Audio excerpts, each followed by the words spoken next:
Hello all, welcome back to my YouTube channel Maulika vlogs. So మేమైతే eggs తీసుకోవడానికి వచ్చాము.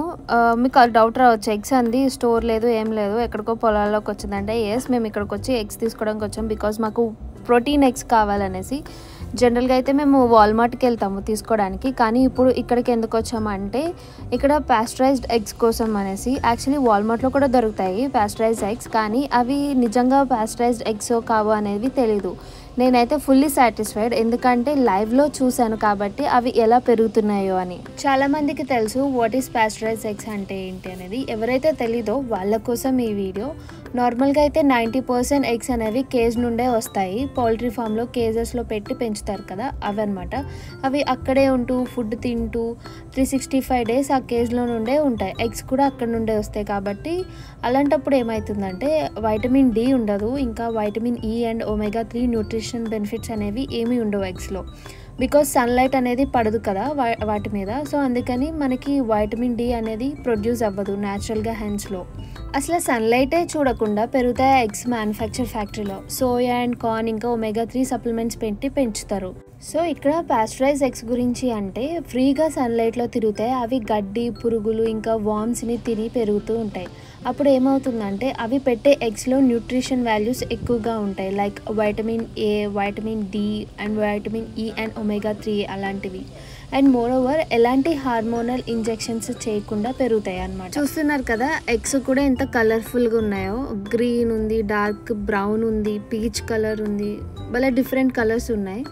So నాకైతే ఇలాంటి ఫామ్కి వచ్చి కొనడం చాలా హ్యాపీగా ఉంది. బికాజ్ నాకు ఒక ప్రోటీన్ ఎగ్స్ అనేవి దొరికినాయి చాలా డేస్ తర్వాత, అది కూడా యూఎస్లో.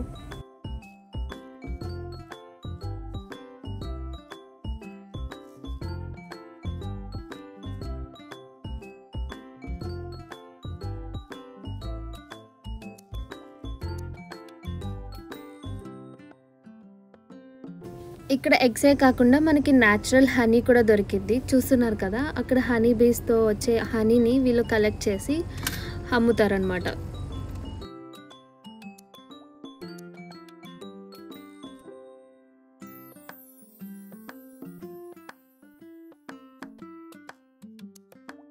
ఇక్కడ ఓన్లీ హనీ ఎగ్సే కాకుండా ఇలా వెజిటేబుల్స్ ట్రీ కూడా వేసుకున్నారు. ఇది వచ్చేసి ఓక్రా ట్రీ, అంటే బెండకాయ చెట్టు అనమాట. యాక్చువల్లీ ఇది వాళ్ళ ఇంట్లో వాళ్ళ కోసమే, బట్ ఆ రోజు మేము నచ్చామనేసి మాకు ఇచ్చిండు కొన్ని.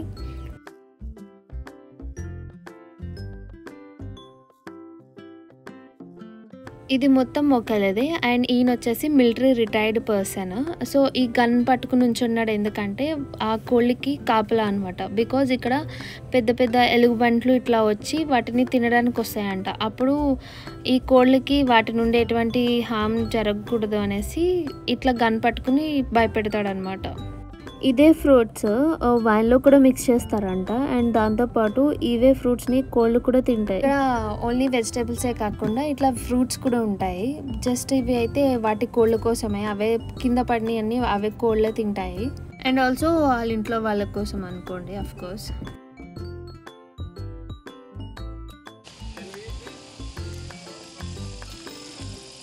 And it's just starting to turn. Okay.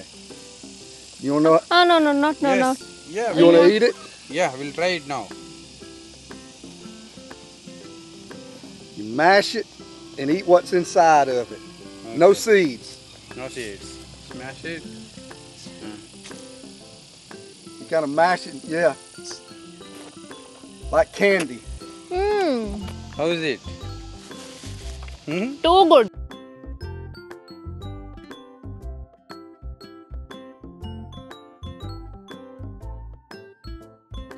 ఈ గ్రేప్స్ వచ్చేసి చాలా స్వీట్నెస్ ఎక్కువ ఉన్నాయి నార్మల్ గ్రేప్స్ కన్నా. అండ్ నార్మల్ గ్రేప్స్తో కంపేర్ చేస్తే ఇవి చాలా డిఫరెంట్ ఉన్నాయి. ఇవి వచ్చేసి ఆ లేయర్ ఏదైతే ఉందో అది చాలా థిక్ ఉంది, అండ్ సీడ్స్ అయితే ఉన్నాయి. మీకు ఈ వీడియో నచ్చుంటే please do like, share, subscribe to my YouTube channel Maulika vlogs. So until then, bye guys, thank you for watching, take care, see you soon.